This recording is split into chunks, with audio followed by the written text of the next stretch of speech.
Hey, welcome to If Then Fridays. If you like this author, maybe you like that author, or this topic. And welcome to the D. Louise book series. I'm Christina, KRSTINA. This is where we read books, talk about books, no special effects, no theme music, no fancy schmancy stuff going on here. And I went bonkers with the witch stuff. I ended up, not doing several different. I was like, no, that's going too far. So we're going to end the month with me still coughing.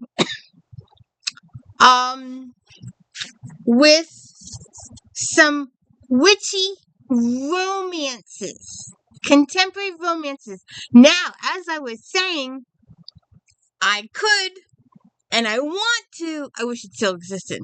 Lord, I wish the magazine still existed, but it doesn't.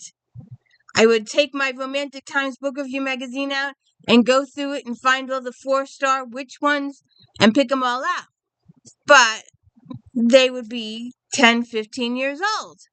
So I wanted to stick with more things that have been recently published. So this is witch rom-coms with a cozy thrown in for good luck that were recently published. And one author, I liked her so much I grabbed 2 books.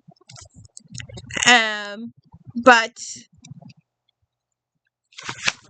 let's do this first. Now, this guy, really, I was hesitant to do this first one. We're going to do it because it's here, and if I don't do it, it's going to, but it got really low ratings. It got poor reviews. The further books got better reviews, but the first one only got a 3.2 on Goodreads.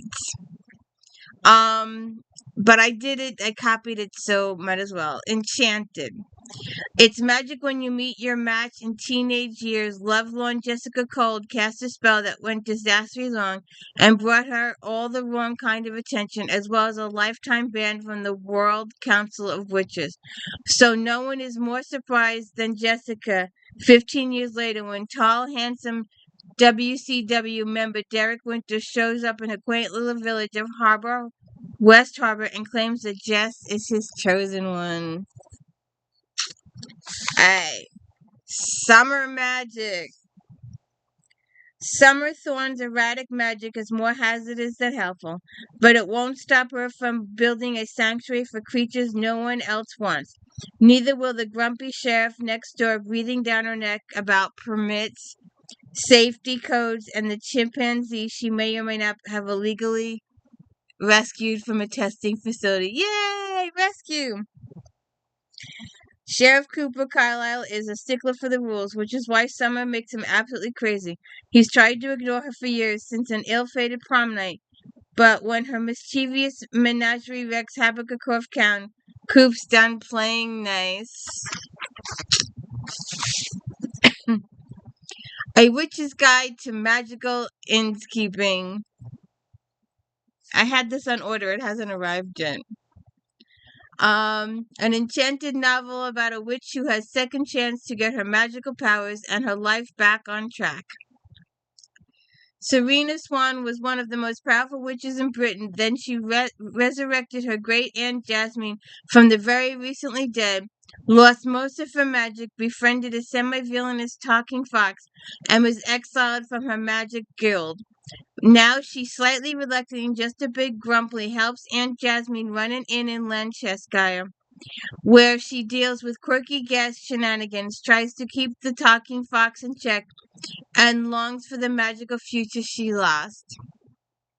When she learns about an old spell book that holds the secret to restoring the power, she turns to Luke Larson, a gorgeous historian who just might be able to help her unlock the book's mysteries. And maybe her heart, too. We shall see.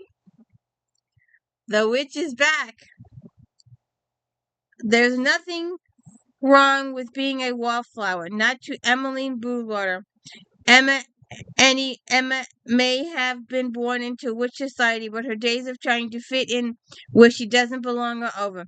They ended 7 years ago when the man she hoped to marry left town without a word.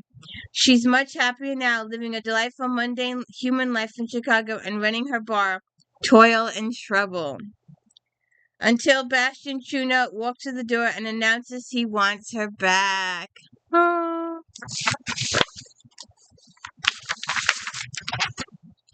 Go hex yourself! When Reggie Johnson answers a job ad in the paper, she's astonished to find that she's not applying to work at her favorite card game, Spellcraft, the Magic King. Instead, she's applying to be an actual familiar for an actual witch, as in real magic.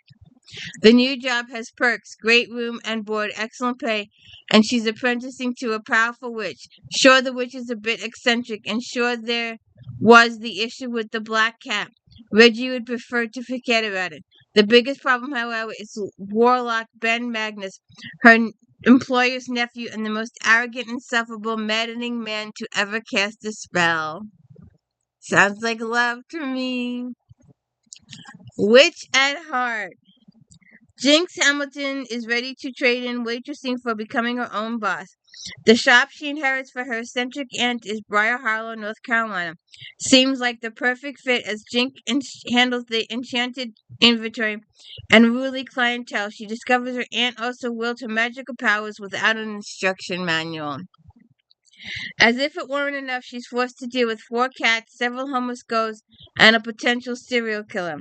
With the help from her best friend and a dreamy new neighbor, she'll get that taken care of. Alright. Extra witchy. Anna Aguirre. Leanne Vanderpool is here for a good time, not for a long time. She only loves the witches in her coven, and she cares more about her career than happily ever after. A difficult past makes her skittish. She doesn't trust relationships to stick, but when she decides to run for city council instead of wasting her talents cleaning up messes for the mayor's office, she fears her past could be used against her. Unless she can find the right husband. Trevor Montgomery. Alright. I said I picked her twice. Clementine Waterhouse is perfectly logical witch. She doesn't tumble headlong into love. Rather, she weighs the pros and cons and decides whether a relationship is worth pursuing. At least that's what's always been her modus operandi. Clem prefers being the one in charge. Always the first one to walk away when the time is right. Attraction never struck her like lightning. Until now.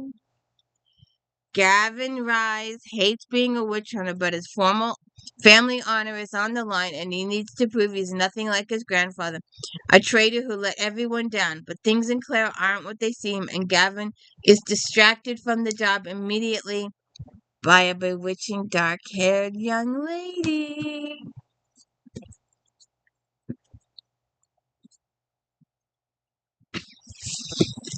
A Witch's Guide to Dating a Demon. Marelle Spark is prophesied to be the most powerful witch seen in centuries of the famed Spark family, but to the displeasure of her mother, she prefers to baking to brewing potions and gardening to casting hexes. When a spell to summon flower goes very wrong, Marielle finds herself staring down at a demon, one she inadvertently summoned for a soul bargain. Ors the Ruthless is a legend among demons, powerful and merciless. He drives hard bargains to collect mortal souls, but his reputation has suffered ever since a bargain went awry. If he can strike one with Marielle, he will earn back his deadly reputation. Orth can't leave Marielle's side until they complete a bargain, which she refuses to do. Turns out some humans are attached to their souls. But the witch is funny and curvy and distinguished yet endearing, cheerful. Is there a romance coming here? The book that started this whole train. The Day from Hell. I was looking for some of the other ones. I've got some over there. Kathy Love, but they were all vampires. I was like, It was fangs for nothing and stuff like that. And it was like, oh, it was all werewolves. So we put it back. After saving the world and stopping the apocalypse, Callie and Luke are looking forward to a quiet romantic weekend together. When you're human and dating the Prince of Hell, quiet moments are hard to come by. But their romantic weekend in hell takes a turn when Lucifer tasks Callie and Luke with chasing a wayward soul around the world. If they can prove it's possible to redeem a soul, Lucifer will allow the two of them to make some changes in hell. Interesting. In Charm's Way. 6 months after having been hit by a power surge that nearly obliterated her memory, Delilah Harlow is still picking up the pieces. Her once diamond-sharp mind has become shaky and unreliable and bristly. Self-sufficient Delilah is forced to rely on family, friends, and her raven familiar for help. In an effort to reclaim her wits and former independence, she casts a dangerous blood spell meant to harness power within healing capabilities. While the spell does restore clarity, it also unexpectedly turns Darla into an irresistible beacon for the kind of malevolent supernatural creatures that have never before ventured into Thistle Grove. One night, just as things are about to get terribly sideways with a rogue succubus, a mysterious stranger appears in the nick of time to save her.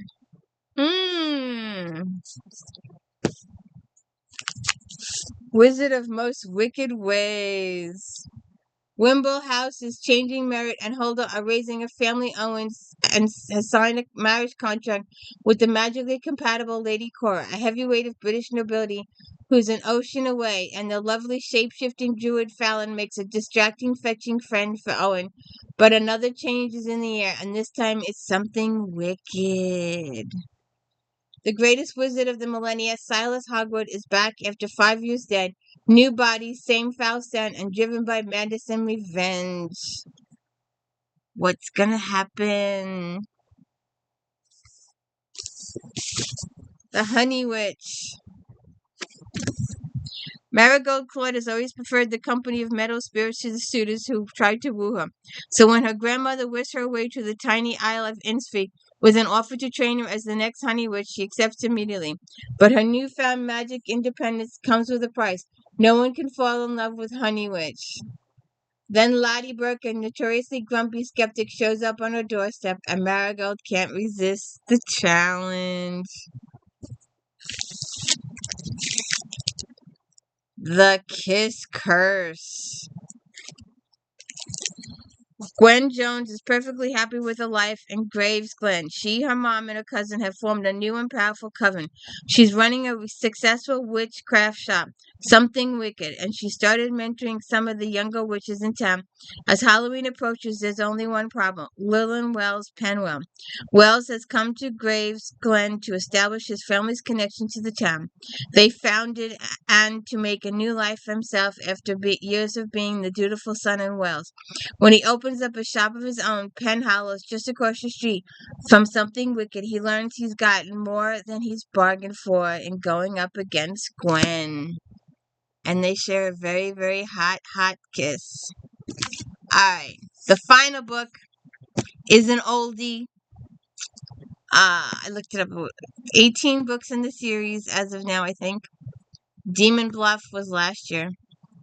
The romance is there's some romances along the way. It's not front and center. It's not a rom-com. But I thought I'd throw it in. Rachel! This is book 1, Dead Witch Walking. Oh, I forgot the two cozies. Oh well. Alright, I'll do this. This was supposed to be the last one. All the creatures of the night gather in the hollows of Cincy to hide, to prowl, to party, to feed. Vampires rule the darkness in a predator-eat-predator world where the danger's beyond imagining, and it's Rachel Morgan's job to keep that world civilized. A bounty hunter and a witch with serious sex appeal and an attitude shall bring them back dead, or alive, or undead. Alright. The cozy extra that I think I'll have to think about it. My to-be-read pile's up here. But I might have to look into these. Spells and Scones. When the bookshop next to the Honeybee Bakery hosts a signing for Savannah radio celebrity's new self-help book, magical baker Kate Lightfoot is happy to provide some delectable desserts. A big crowd has turned out for the event, curious about the book and maybe to sample some goodies, but the final chapter comes too soon for the author when she is found dead. Somebody else has pulled this too. Lorna Barrett, maybe. And Cookies and Clairvoyance. Hedgewiz Katie is judging a wedding preparations, a visit from her father, and some home renovations on top of her long hours at the Honeybee Bakery, when she and her Aunt Lucy imbue their yummy cookies and pastries with beneficial magic. But when firefighters Randy Post is accused of murdering collective rarities and his prints are on the statue that was used to kill the man, Katie steps in to solve the mystery. Well, there you go.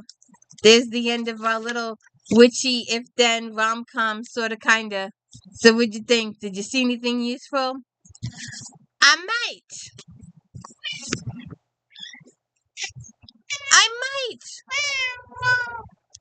I had a little boy. He has gone to heaven. We used to do our lifts, and he loved it. So yes. Come here, gal pal. What? Hey, don't forget to check out the unboxing on Sundays. I never know what's in those boxes. I have no idea what's being delivered. Anybody else on YouTube pulls that stuff? They ordered it, or someone sent it to them off their wish list and it's something they want. I don't want these books. They get delivered. We go through them, do a video. Sometimes I don't. Sometimes I go weeks without doing video. And some weeks I do 5 in a day. It depends. And then we divide them up for the different charities, and they go. And Flashback Mondays, and of course, If Then Fridays, and of course, Smokey and I want to wish you a happy Friday. Have a good one. Smokey and I want to wish you a happy Friday. Have a good one.